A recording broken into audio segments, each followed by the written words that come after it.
You all know exactly who I am. Say my name. You what? I don't have a damn clue who the hell you are. Yeah, you do. I'm the Cap guy. I'm the man who Re-signed Kyle Rudolph. Bullshit. Spielman re-signed Rudolph. You sure?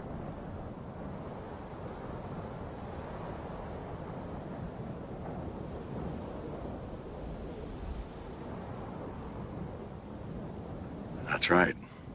Now, say my name.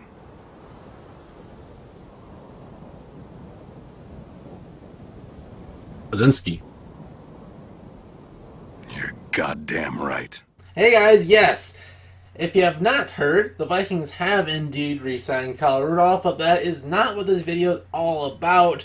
This is not a breaking news, a thing happened. This is, well, now that that thing happened, how will it affect the team going forward? So, let's get into this and see if this Kyle Rudolph contract, was it a good idea? Was Kyle Rudolph worth all this money? So, first and foremost, let's look into this contract. His contract is a 4-year deal worth $36 million, which, right off the bat, that's very scary looking. Very high numbers. To make it into perspective, it's the 5th highest total salary for a tight end right now, which is extremely high. Rudolph is not worth it, but you dig into it a little bit, it's not too bad. Only 5.8 dead cap next year, so already you kind of have an out. Then it keeps getting better and better. It goes down to 4.3 the following year, then 2.9 and 1.4. So probably you're looking at a neighborhood of a 2 to 3 year deal, and the Vikings could easily cut him or for some reason renegotiate again after that stint is up. So all of a sudden it's not too bad, but if it's still $9 million a year, that puts him at a $18 to $27 million range, which would still be top 8 salary. So getting a little bit further down the chain, so it's not as bad, but still pretty high for total money. But next year,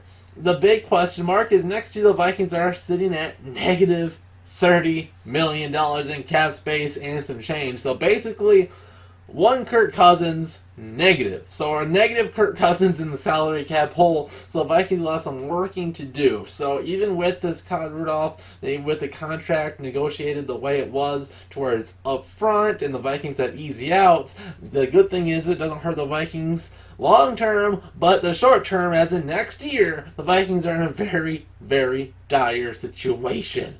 But let's see why maybe the Vikings would do this. So, when you get Kyle Rudolph, you're getting him because he's going to give you a consistent option.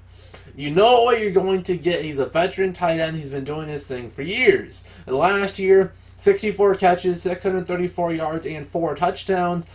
So, like a lot of people have been saying, it's been a down year, but not too bad. And then you want to look at it more of an average. Last 3-year average for Kyle Rudolph, 68 catches, 668 yards, and 6 touchdowns a year.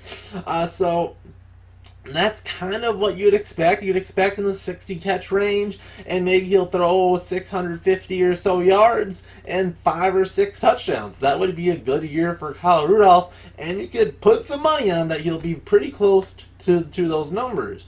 But the question mark is, the Vikings drafted a tight end in the 2nd round last year, and could he do it better? Could Irv Smith do better than Kyle Rudolph, and would he be good enough to where it'd be worth saving the money and just cutting Rudolph right now? So let's look at some of the 5 best or so tight ends that I've seen with my lifetime. Let's look at their rookie year stats, get an idea what rookie tight ends are all about. So starting off, we have Gronk, who had 42 catches, 546 yards, and 10 touchdowns his rookie year. Already phenomenal. You're looking at basically Kyle Rudolph stats a little bit lower in the catch and yards markers, but 10 touchdowns blows him away. You're at a good start. Travis Kelce, he is hurt his rookie year. This is an example. I know we aren't going to factor this in a whole lot, but if we have just all of our money in on one great tight end that's going to be our receiving guy, would we be okay with a potential injury and have David Morgan and Conklin be the guys? that would be a tough pill to swallow for many fans. Moving on to number 3, we have Jimmy Graham, a receiving tight end, let I mind you. 31 catches, 356 yards, and 5 touchdowns. His touchdowns are right around Rudolph level, but everything else is much lower. Jason Witten, 35 catches, 347 yards, and only 1 touchdown. Antonio Gates, 24 catches, 389 yards, and 2 touchdowns.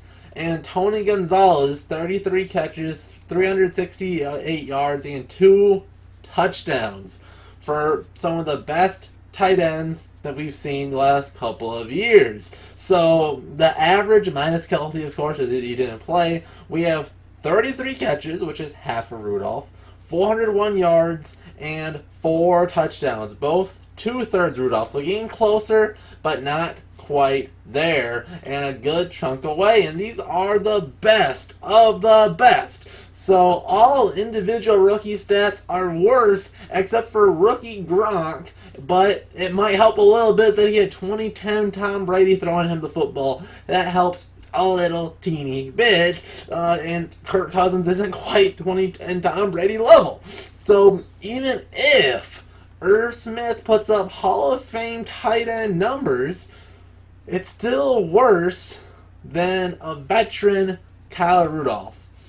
Up against the greats, Irv Smith would have to be even better than all those guys to make him worth it. So what does this mean? This move completely shows me that this move puts the Vikings in the best win now scenario. He's the best option for the Vikings to win right now. Even if that makes the salary cap situation even more grim. What this means, the Vikings are all chips on the table, all in 2019. We'll see what happens in 2020. But the Vikings have all these weapons on the board, all of our money going through this year, and we'll have some changes that will come next year. There'll be a lot. But the Vikings will make it work. Negative $30 million next year, but it's okay. We're looking forward to this year, and that's what Spielman, that's what Brzezinski, that's what Zimmer's all about.